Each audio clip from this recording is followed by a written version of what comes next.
So, but I do think there may be deep problems with, there may be other cases that are more compelling. I'm not sure. Well, that's a pretty good segue into what my talk's going to be about, actually. So it's also, it's going to be about tracing. So there's a couple of cases which I think are problematic for proponents of tracing, but I don't think they're devastating. I'm going to sort of outline one case, then sort of gesture towards a solution, outline the second case, and then gesture towards another solution. So I'll give a quick kind of overview of the tracing strategy. So the idea is that people first told you can be directly morally responsible for an action. So if you're directly morally responsible for an action, you satisfy some control condition or some epistemic or awareness condition. Now there are other cases where you seem to be morally responsible, you don't satisfy the conditions on direct moral responsibility. Now in these cases, the idea is that you're morally responsible because your action derives from an earlier free action, and when you satisfy the earlier free action, you're morally responsible for it, and you also satisfied some sort of foresight condition, either like foreseeability or actual foresight. And so the idea is that whilst you're not directly responsible, you're derivatively responsible. So why do people hold that distinction? Well, I think the kind of sort of the clear-cut case, which always kind of makes me think, well, we have to distinguish between direct and derivative responsibility, are kind of drunk driving cases, or what you might call temporary intoxication cases. So a classic drunk driving case will be, you know, some agent gets really drunk, they do so freely, they're aware, or they actually foresee that, once they get drunk, they might cause harm to somebody else, they might get in a car and drive, and that might cause an accident. And then lo and behold, once they're really drunk, they're like, oh well, drive. They drive around, hit somebody, and then they like injure somebody. And the idea is, like, it might be that you weren't directly responsible for your driving, hitting the person, but you're derivatively responsible because your action there derives to an earlier action for which you were directly responsible for, and you could foresee that you would do this sort of thing. So those are kind of like, I call them sometimes short-term tracing cases or temporary intoxication cases, where the sort of length of tracing is quite short. But the cases that I think are problematic are the kind of character-setting cases, and these are the kind of cases that Manuel Vargas talks about. And so Manuel Vargas has the case of Jeff the jerk, which we've already kind of mentioned about. So Jeff is like, he wants to attract more women, and he wants to be generally more cool. So he sets about on this like going to the gym, ends up taking steroids, becomes more of a terrible person, and then eventually, like later in life, becomes like a manager and a sort of was it a middle-level manager at a company, and fires these people. And the idea is, how could he have foreseen that would happen? And it's not those sort of cases that I'm going to worry about here. Have you seen that movie with George Clooney where he flies all over and he just fires people? What's it called? Oh, Michael Clayton.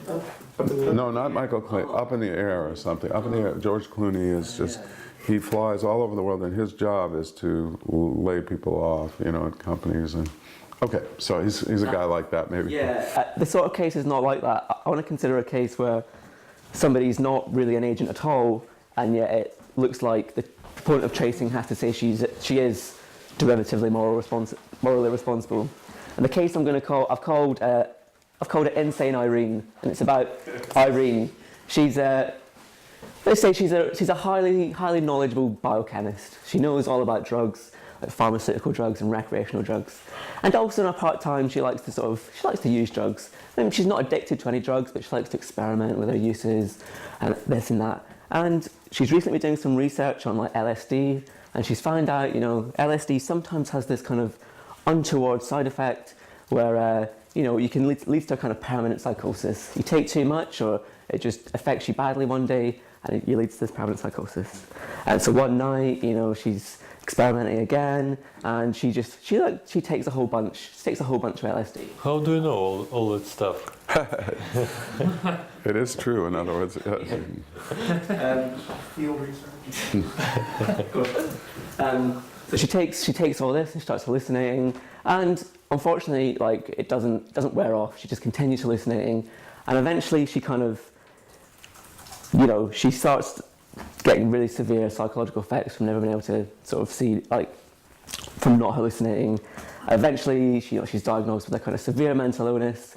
She's kind of, it's debilitating to the point that she's a harm to herself and to other people, and so she's committed to a mental institution. So a few years down the line, she's paranoid, she's convinced that the nurses are out to get her, she's convinced one of the nurses is an interdimensional lizard that's there to steal her thoughts. And so then she assaults the nurse and she's put back in. And so the question I want to ask is Irene morally responsible for assaulting the nurse? Now it seems to me she's really not. She's just not the sort of agent who's morally responsible whatsoever. She's just severely mentally ill, and I can't see how she's even an apt target for moral responsibility. I suppose the trouble here is that the proponent of tracing might have to say she is morally responsible, because it looks as if her action of assaulting the nurse kind of traces back to an earlier free action of hers, taking all the LSD, and you can even stipulate that she actually thought, well, maybe this will be the time in which I finally, go insane from using these hallucinogenic drugs. So that seems like a problem for the proponent of tracing, because they're obviously saying, well, they're committed to saying Irene is responsible, and it seems to me at least. I mean, I'd be interested to see if people disagree, but it seems to me clear that she's not morally responsible. And I think the kind of lesson that kind of seems to the lesson I think that these cases show is that we can't set our characters any old way. We're limited to what sort of characters we can set. So in this kind of Jeff the Jerk case, he sets his character, he's still an agent, and he still seems to deliberate, and he's still rational in certain respects. He might not satisfy certain freedom conditions, but that he's still an agent, so that seems like a sort of good character. Whereas, and we can still see that he's morally responsible for acting from that character that he's freely set for himself. Whereas in Irene's case, she's got what we can only really call a bad character. Even if she's freely kind of set that character herself, it looks like you don't want to say she's responsible. And I don't think this is a terrible problem for the proponent of tracing. I think they just need to get some account to distinguish a good character from a bad character. And here I'm only really going to really briefly gesture towards something, and that's to say people like Harry Frankfurt had these accounts where they distinguished between the unwilling and willing addict, and that looked at the hierarchy of an agent's will. Maybe proponents of tracing can appeal to these kind of hierarchical or structuralist accounts in a limited respect to give you a kind of nice account of what counts as a good character and a bad character, because that would avoid this problem. I mean, alternatively, you could just endorse structuralism, but a lot of people find that implausible for various reasons. But there's no reason why you can't endorse it in a very limited respect. I think that's all I have to say about the first case. I'll be quite quick, but Can we stop here? Yeah, that's. If you're a historicist like me, this is interesting. I hadn't thought about these kinds of cases, but could you just modify your principle a bit and say, look, when someone is a morally responsible agent and acts at T2, even if he's not directly responsible for acting at T2, he could be morally responsible for what he did in virtue of his freely having done something at T1 such that there was the right epistemic belief.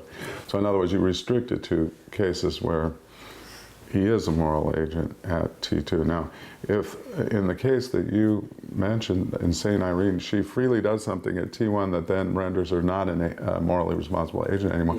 So in that case, I wouldn't say she's morally responsible, but what I could say is she's morally responsible for having brought it about, but she's not an agent anymore. So maybe something. In other words, you could be a historicist, but you'd have to tweak your theory a bit. That kind of relational kind of condition where you can only do something, it only counts as that you actually freely set your character depending on what your character becomes. No, I'm just saying that the tracing, you only use tracing when the agent still is a morally responsible agent. Okay. Right. And there's some sense to this, because it's good that you distinguish the temporary cases from the, as it were, permanent or long-term, because in the temporary cases, like the drunken driver, you know, let's say it's a she drives drunk, she's derivatively responsible. Now, once she sobers up, it does make sense to be indignant and resentful and punish her. But for for Irene, it doesn't make sense anymore. So maybe we would just have a restricted historical principle. Yeah, can you go through the restricted historical principle again, just so I can get a clearer idea? Well, the restricted, so the unrestricted restricted principle is whenever anyone does something at T2 and is not acting freely at T2, that individual is morally responsible insofar as she freely did something at T1 where there's the suitable epistemic relationship between T1 and T2. That's unrestricted because it says whenever someone does something at T2. Now the historical principle would say whenever someone with the general capacities for moral responsibility does something at T2, and then everything else is the same. But you restrict it now to agents with the general capacity at T2. Yeah. So now you don't have to, you don't have to say that insane Irene is responsible. And maybe the intuition there is she is responsible for something. She's responsible for having brought it about that she's not a moral agent anymore. But let's say she's not even, I guess she's responsible earlier for that, but she's no longer a morally responsible agent at all. Anyway, that's an alternative way of doing it. You're suggesting something similar to what I'm saying, distinguished between ways you can set your characters in good ways and ways you can set your characters in bad ways. Maybe that's but you're putting it in terms of general capacities rather than the structure of your psychology or something like that. Yeah. Okay, that's interesting. Yeah, this is just like a follow-up on John, but we can imagine that Irene is mentally ill for some time and assaults a nurse during that time because she's so paranoid, and then eventually recovers. And it does make sense to me, at least, to when she's recovered, to say like, why did you do that? Why did you take LSD when you knew that this was a risk? And you know, this poor nurse, she's only supposed to deal. I think she's only supposed to deal with people, I might say, who has fallen mentally ill, and it wasn't their own fault. I mean, she shouldn't have had to deal with people like you who willingly took LSD despite knowing the risks. And you know, that kind of like blaming response seemed to me to make sense if she recovers. And then it seems more like analogous to the drunk driver case, It's spread out over time. But yeah. I mean, I don't have the intuition about how to resolve the psychosis case. I don't share the. I find it hard to say that she'd be blameworthy, but I think that makes the drunk driving, that makes the tracing more problematic, because the drunk driver at the time, the action is in the relevant sense not an agent, right? We might think. Now she regains her agential capacities, and so we say, well, we're going to blame you for that interim period since you brought that on, but we can imagine the psychosis case, she comes out of it after 10, 20 years. I find it odd. Yeah, I think sort of my intuitions, I guess, depends on how much time has passed. Say it's like 2 months, then it seems like to make perfect sense to blame her for taking the LSD earlier. 20 years, that I think is different, but I don't have any good reason for that.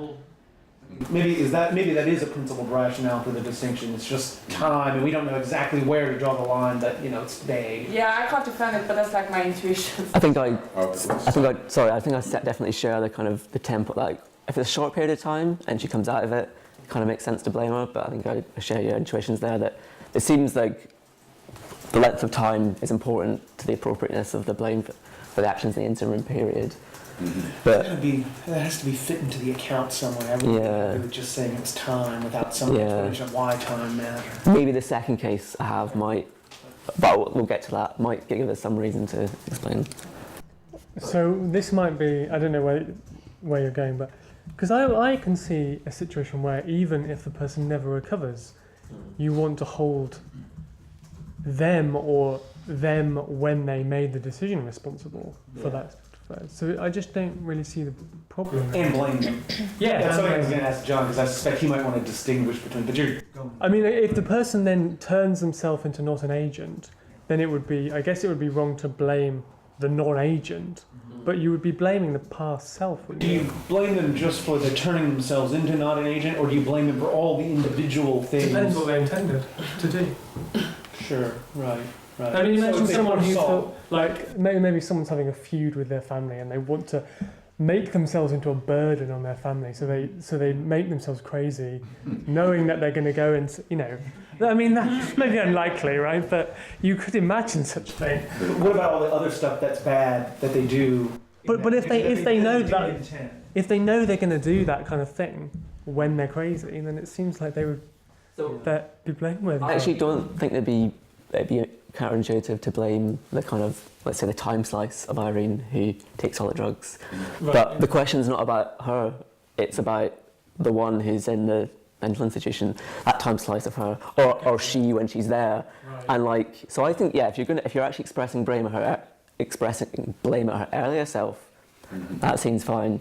But the later self, I mean, if we're supposed to think that, if the implication of what you're saying is when you express her earlier self, you do that through the later self, that seems wrong to me. And it also, I'm sorry. Yeah, just to follow up on that. Yeah, I think it's a problem for the tracing strategy insofar as most tracing theorists think when you're derivatively blameworthy for something, we're not blaming the earlier self, we're blaming that person in virtue of some earlier action. So I think it's still a problem for the tracing theorists. Something, I don't know that person. But yeah, what you think about that issue about whether it's appropriate to blame the current Irene, not the previous one, might depend on whether you have a protest view of blame or a communicative model, because it seems like on the communicative model, it's just clear. She's not an apt target for blame because now she doesn't grasp significance. But if you have more, Matt's model, maybe it would make perfect sense. With the protest, Yeah.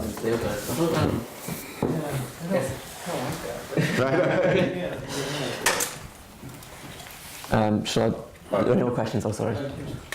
Yeah.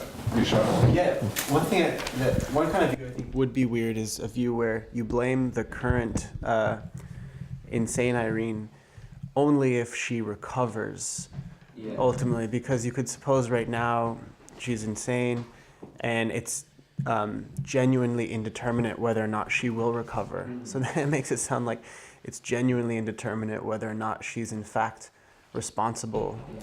That is, whether or not the current Irene is responsible for her actions. So that seems to give us some reason to think that one at least does not want to combine those two views, where you blame the current crazy self and that be dependent upon whether or not she comes through. I think my sense is that even if it stipulated that she were to recover and it was only a short period, I wouldn't want to blame the person whilst they were ill.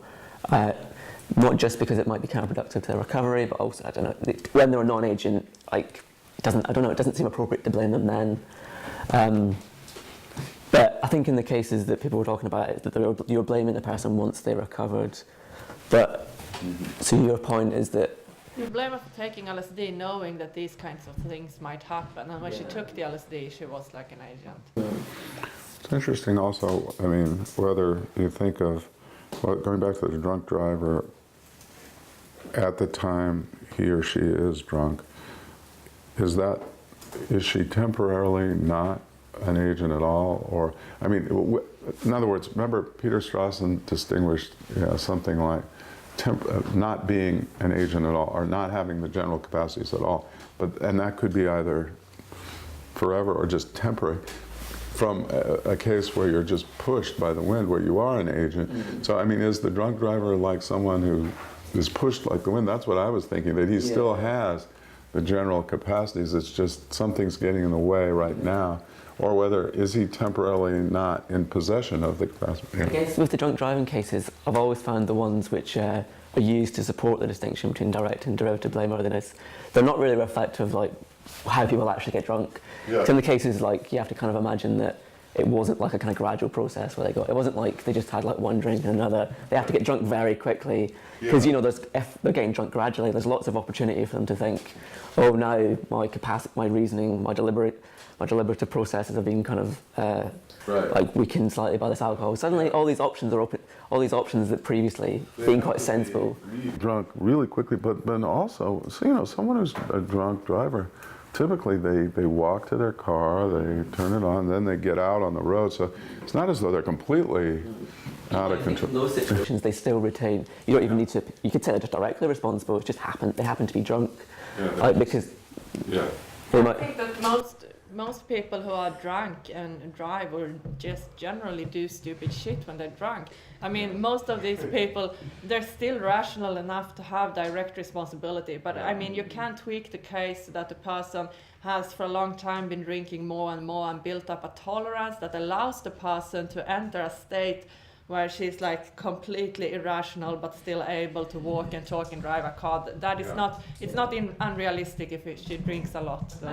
Sophie, it depends on conditions, because I know many of my friends who, after some level of drinking, they don't remember anything, but still behave as rational agents and so on. That's what I imagine now. So she can still drive because she still have like the behavior of an agent, but actually she's like completely blacked out. Then it would be indirect responsibility that you I'm had to trace not back. sure whether that person can be described as rational. No, that's the point. She's not. So moral I'm responsibility have to be indirect in this case. Wow. So I mean, it's not like the most common case, but it's still like a realistic case that happens occasionally. To understand the drunk driving cases, it's not. You don't need to suppose that the person's lost all rational capacities. You just turn the drunk driving case into. I think this is how people normally say it. Someone runs out in front of the road. They don't have the reaction time at that point. So they don't have enough control to avoid hitting the person. You don't need to suppose that they've lost all their agency. It's just that at this point you can't be directly blameworthy for hitting a person if you didn't have the capacities to avoid it. For going into the car and begin driving. Maybe so. So you don't have to trace it all the way back to drinking. Sure. You could just trace it back to the decision of driving while knowing that your reactions aren't tip top. I think that's why people, when you say like, well, what's the person directly blameworthy for in the drunk driving case? Usually you make it sort of disjunctive, like, I don't know, for the choice to drink and nowhere along the way giving your keys to someone else. So it's sort of like the set of choices as everyone's pointing out now. I wonder if she will be more blameworthy because she did that when she was under influence of narcotics than she would be if she did that on purpose, being completely rational. Do you think it would make her more blame? Like, Yes. we're talking in the case of Irene, Yes. where she's, but I suppose that because she's severely mentally ill, it seems like there's certain things you can't bring on yourself. And the kind of comparison I think of here is that typically think you can't enter into a slave contract. Like you can't consent or freely sort of say I'm going to be your slave. And it seems like maybe you can't kind of freely or consent to becoming like a non-agent for like permanently. So in this case, we're thinking that she's kind of permanently. So I have another thought about responding to this case. So, this response would be consistent with being able to blame Irene at the earlier time, but not blame Irene now. And I guess that the idea is that Irene, the name is the same, but they're not personally identical. You might think that, well, I mean, if Irene isn't an agent, I mean, you might think I'm essentially an agent. If there's anything that's not an agent, I'm not identical to whatever that is. yeah. So you think that's a. And so if that's the case, then you can blame Irene at T1, but you can't blame this human being that we call Irene at T2, because this human being is not an agent. I'm an agent. I guess essentially. I guess I'd appeal to Al Mealy's footnote on autonomous agents, where so you can set up the case such that she is still the same person according to like leading views of personal identity. So what I'm suggesting is that it can only be the case that Irene 2 is personally identical to Irene 1 if Irene 2 is an agent.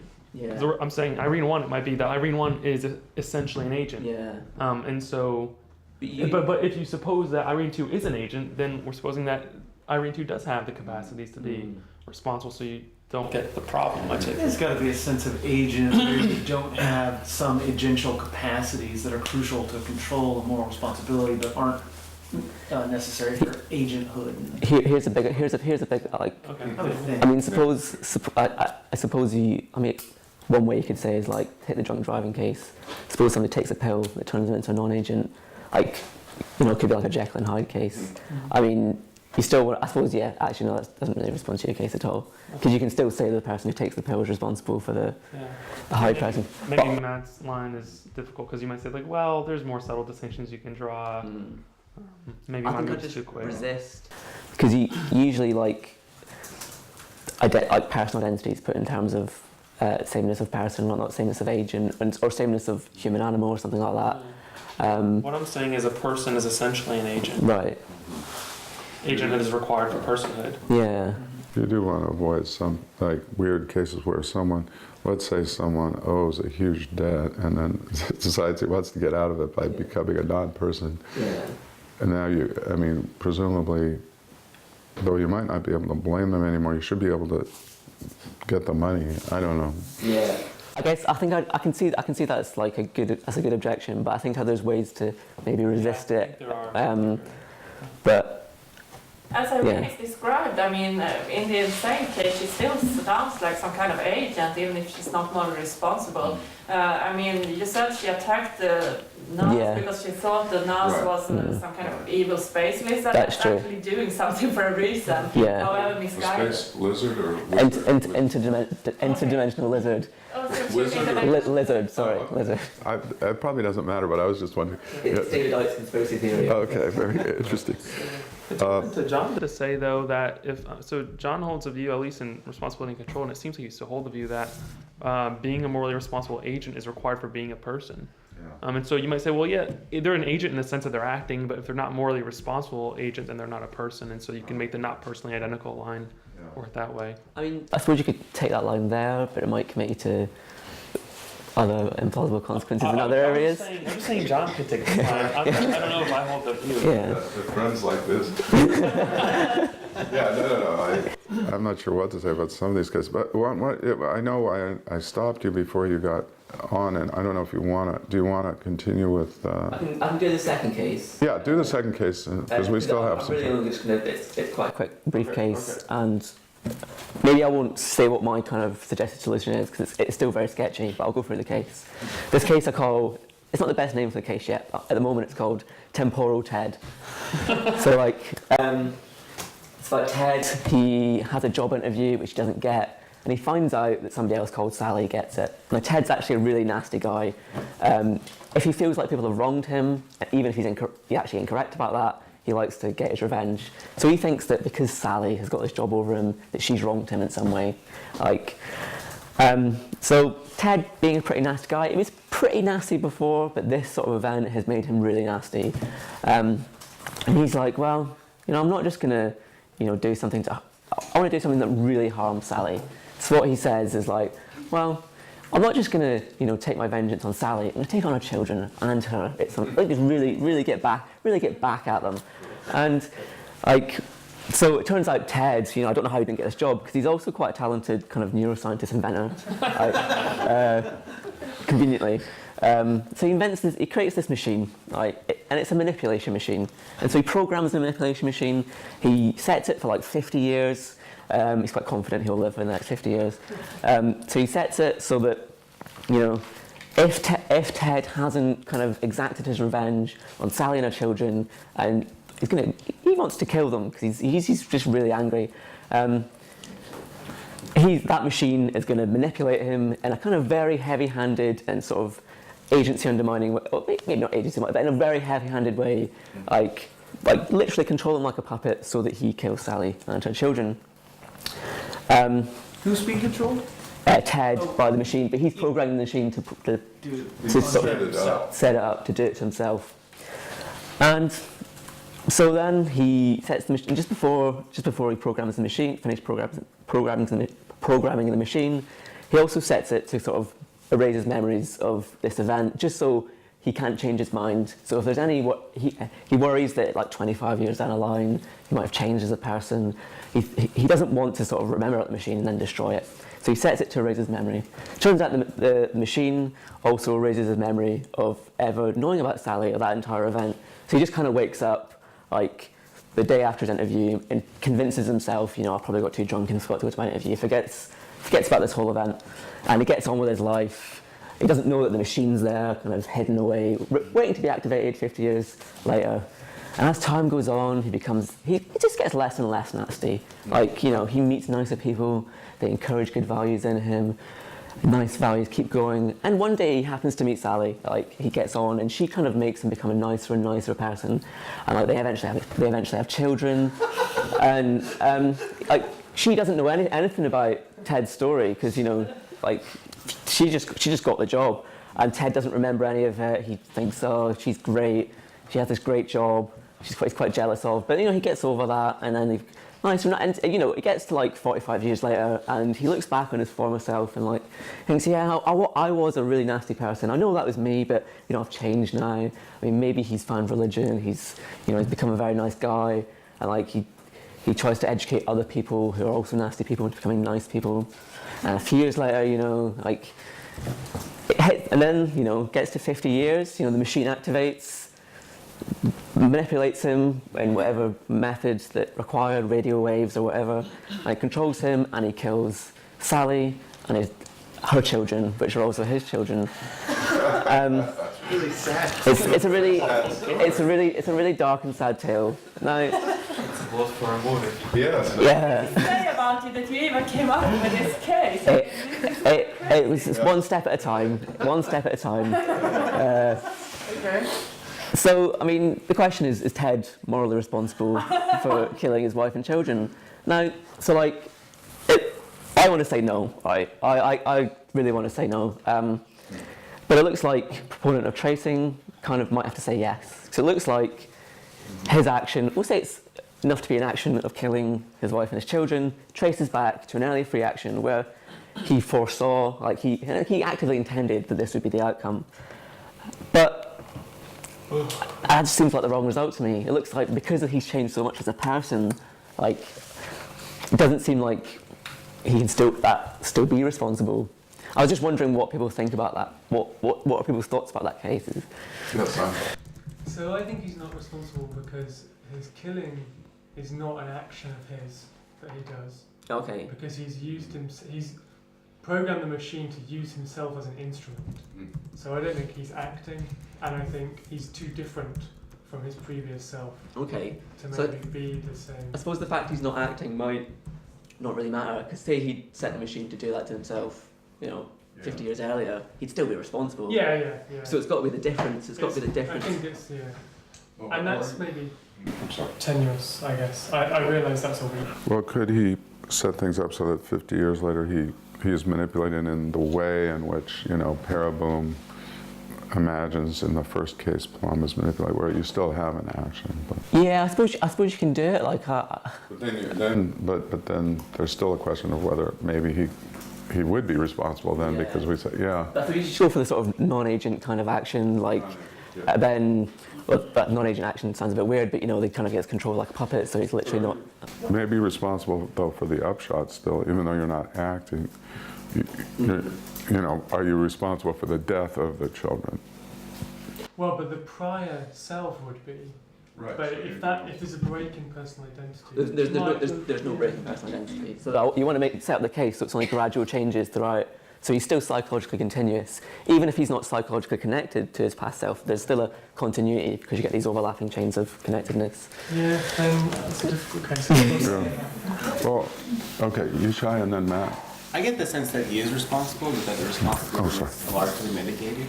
And also, I mean, he suffers greatly as a result of this action or consequence.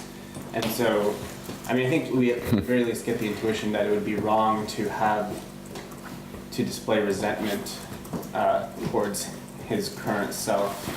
But that may be largely because he greatly suffered. You know, he kills his wife and his children, and like it's like hasn't he suffered enough in light of something he did 50 years ago? Do you think it makes a difference if it wasn't his wife and children and just Sally was some other woman who was just, you know? That's a good question. So the only reason I made it his wife and children because I thought it was a horrible, horrible twist, and you know. He doesn't know about, so he doesn't suffer at all. And he might. Well, I mean, he's a good person now, He is so guilty, but still. he's going to. Well, I mean, he doesn't even know about it. He's somebody on the other side of the world that he used to know, but when his mind got wiped, he forgot about it. So it doesn't affect him in the slightest. But your intuition should still be not responsible, but it can't be explained that way. Yeah, I get the sense he's still responsible. What happened? Maybe I missed this in the telling of the story, but what happens to? I mean, how did he forget about the machine? Oh, he set the machine to wipe his memory just so he wouldn't change it. Oh, he did that in advance, yeah. Yeah, he just thought, you know, just in case. Right. Kind of thought that he might change his mind or change it. I think he's responsible because 50 years or 1 minute in that case don't matter anything. For example, I'm going to kill Artyom and It's a good thing you told me about. Yeah. and I can do it in several ways. If I'm mad enough, so I can create a machine who which somehow help me to kill him. Yeah, would ensure that. And it's a kind of tool for killing Artyom as a gun and so on. And it doesn't matter. 1 minute or 50 years, I'm morally responsible. Yeah. That's interesting. I'm wondering in that case, like, it seems like you're definitely causally responsible, but if say the machine was set to like kill, you set it now to kill Artem, and it maybe just say for some reason it malfunctions and it goes off for 50 years and then it fixes itself 50 years later. I think if you've changed, I don't know, maybe if it seems like if you've changed quite a lot by then, and you've decided like you don't really want to kill Artem, and like there's no room for any kind of desire for Artem to take root anymore in your psychology, like. I mean, that person in the start point, that person is responsible. I can say that because after that there is no conditions for saying that we have a person which can be morally responsible. Yeah, so I agree. Because this person is wholly manipulated, so we can't say anything about person in that case. So after manipulation machine started to. Yeah. So I guess I still want to say that, you know, in my case, that what's his name, Ted, the earlier Ted is responsible for maybe the earlier Ted's responsible, but I don't know if that means that you at the later time is responsible. So in your case, maybe it's fine to say that you're responsible because we're only considering your responsibility at one time, even if there's a delayed effect. Whereas in this case, we're wondering whether the later Ted is derivatively responsible. So maybe that makes a difference. That's why it matters whether he's sort of manipulated at a later time. I think that maybe you shouldn't have made the kids Ted's own, because I think that might tweak intuitions and start thinking that we shouldn't blame Ted because he has suffered enough, that that's not really relevant. Yeah. But I also think that it might be the case here that Ted actually is blameworthy, but our intuitions are a bit messed up because there are reasons to believe that it doesn't make sense to explicitly blame him if he remembers nothing of the murder. Because, I mean, some philosophers have written about this. I think Anthony Duff read something about it. I'm sure some philosophers did in a way that I mean, amnesia can make it improper to blame someone because even if, regardless of your theory of blame, you have to admit that explicit blame to someone's face has some kind of communicative aspect to it. And so it doesn't make sense, like, to say for me to blame a Russian who doesn't speak English or Swedish. That would be like useless, it doesn't make sense. And in a sort of analogous way, it doesn't make sense to blame someone for something he really don't remember doing because his mind was completely wiped. Yeah, so that's a good point, but apparently, I read this in David Shoemaker's Introduction to Personal Identity and Ethics, so apparently there's a study being done, so I think it's something like around 50% of violent criminals don't remember their actions when they perform them. So like they do these really violent things, but they can't actually remember it. Maybe it's just adrenaline or something like that. They just, some people kind of see red because, maybe they're just violent. But I don't know if that makes me think that they somehow aren't blameworthy. I am kind of sensitive to amnesia worries though. So I mean, there could be something about the Ted not remembering, which is playing something. But say he just forgot normally, like, because people will forget these things. Like, you can imagine it over a slightly longer time frame, and he just forgot.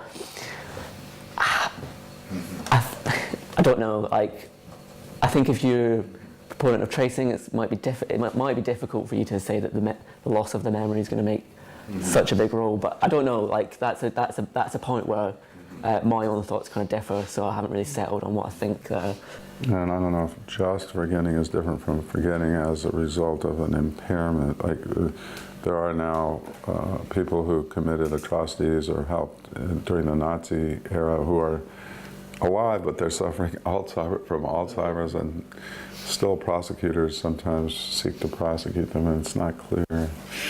I don't know what I think about it. I mean, actually, I just want to say, I love your example. It's very interesting. I don't know what to say about it. But I think maybe some of the people who are deeply skeptical about tracing would say, yeah, that brings out the general problem, you know, that in life there are cases relevantly similar to that. Yeah. I guess, I don't know, it's worth saying, my thought's not that this case is going to be massively a problem for tracing, that maybe you need to build in something to do with, like, psychological connectedness. So psychological connectedness is between having having an experience and remembering it, continuing to remember it, forming a belief, having a belief. It's interesting, really interesting. I mean, like many ideas that seem natural and maybe good ideas, when you start pushing with these counterexamples, you can go down a path that's unfortunate, where you now are going to, like, first I wanted to restrict by historical principle to take care of Irene, who's no longer irenic, but she, in any case. Then, now I want to maybe have to change this, and then what happens is, then there'll be another counterexample, and you'll tweak it, and what originally seems so natural will now be like a Christmas tree with these ornaments all over that falls or something. I don't know. Yes. Maybe that wasn't the right metaphor, but it just becomes clunky and kind of baggy, maybe. Yeah. Yeah. So maybe that might be another reason you could just sort of not think about these cases in terms of tracing. You could just think about the person's psychology at the time of action. That might be another motivation for that sort of view. But I don't think these cases provide kind of decisive motivation for going down that route. I mean, one thing, if I just could say, I mean, what's going on is you wipe your memory clean, or the person in question, Ted, decides to what. Now, that's not the way life works in general. You still have your memory, and you can compare your new. So when Jeff the jerk starts working out, and suddenly he starts thinking, yeah, I don't know, maybe if I'm really cruel or something to a woman, then she'll be impressed, because that'll show that I'm this strong macho guy. He thinks, wow, I have this impulse. I didn't used to think this way. I mean, is this really right? In other words, the ordinary mechanisms for observation and reflection and, you know, bringing to bear one's general principles on one's observations are present there, whereas they're kind of wiped out. But anyway. Maybe this case is just trying to say, so often, I think you and Amelie both agree that if you consent to your own manipulation, then you are responsible. In this case, Ted in a way does consent to his own manipulation, but it seems like you don't want to say he's responsible.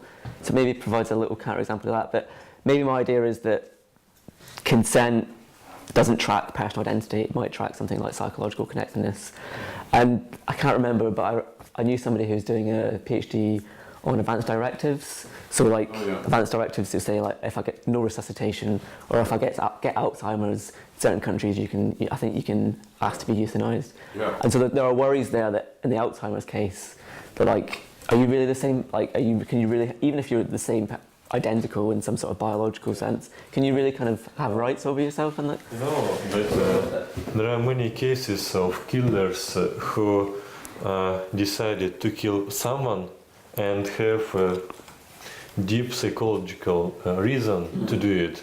But during the process, then they were in processes of killing some person. So they changed their mind, but they couldn't stop. They couldn't stop. And they still responsible. Yeah. Say they are, And there are many cases. There are many cases on war, for example, when you're a soldier, but it's a very Yeah. special case, Yeah. of course. But in some, for example, I'm very offended by my wife because she was with another man. And This is not such a fantastic thought experiment. and I decided to kill her, and I come to her closer with a knife, and I see how she's beautiful and how I love her. But although there's ideas in my head, I kill her. Yeah. I guess, I don't know, in that sort of case, I'm kind of inclined to think maybe it's to do with even if you start to regret it as you do it, you still have the kind of psychology in which that kind of desire could take root again. And even if you just lost it just as you did it, but you're still kind of in the motion, I don't know, you still seem like the sort of person who does that kind of thing, and you happen to do it. I don't know. Maybe there are ways to explain that case, but it's an interesting one though, because it does. Yeah, it's not as easy to kind of explain why you think they're wrong. So I think the memory wipe is doing a lot of, maybe doing a lot Yeah. of work. And Yeah. you might say, well, he's not the same person in the relevant or in the specific sense that maybe the memory is important, but you could separate out. So you've got a couple things going for him that might tend to be thought to excuse or exonerate him. One is the sort of lack of identification with those earlier values. The second one's the memory wipe, but he could separate those, right? You could have the case, change the case where he knows about the machine, he hasn't forgotten about it, he just can't access it to stop it, but he wishes he could. So Or even he's desperately trying to right, he's trying to, so he lacks identification now. Would that excuse him? I mean, I would think that would tend to, he's setting, so then he has a really specific sort of responsibility and blameworthiness for making this choice and having those attitudes at that time. But given his reorientation, I wouldn't be inclined. Yeah, that's going to do something. I don't know if it's mitigation or something. I think that case still makes me want to say that it seems like he's still not responsible, or even if he's actively trying to get rid of it. Like he's even, I know he can't be like negatively not responsible, but it's like if he's not responsible in the first case, it seems like he's even like less than the previous. It doesn't really make sense, but you know what I mean? Like, but. Again, the thought was just that you could isolate these different things that might be leading to a non-responsibility conclusion. And Well, he did something as bad as, I mean, when you think about this, the memory wipe is really bad because it now removes the possibility of kind of a certain kind of moral reflection and change. So it's almost like, I mean, it's like what Irene did when she knew that she could be psychotic. Now he knows that what he knows or should know that what he's doing will remove this whole process of reflection. So he's responsible for something really bad, but whether he's responsible for the subsequent behavior, or, I don't know. Okay, Oksana, did I'm not sure if trying to stop the machine does make any difference, because I think it would be just the same case as if he killed Sally 50 years before and then came to a wall and deliberately hit himself, his head by the wall, and then forget about everything for 50 years, and 50 years after, when he's a nice person, maybe because of the war, maybe not, he said, oh, what a pity. That's the same. He killed her, we could say, he killed her the moment he programmed that machine, and that's all. he definitely sows the seeds for it, to sets himself up to do it. I think, what do you think about the case? Like, what you say you have a sketch of an idea, but So it's thinking that when we do tracing, you can only be, say, like in terms of derivative moral responsibility, and I can't really think of a perfect good way to form this, but rather than it kind of tracking along kind of identity, like there might be a limit to how far back you can trace. yeah, It might statute of limitations. It might have to do with like psychological connectedness, because he is psychologically continuous to his earlier self, so it can be continuity. The connectedness might do the work. It might kind of sort of block it. If there is enough psychological, like even gradual psychological change, you can't go back all the way. That is the way I have to. So identity is not doing the work so much as connectedness.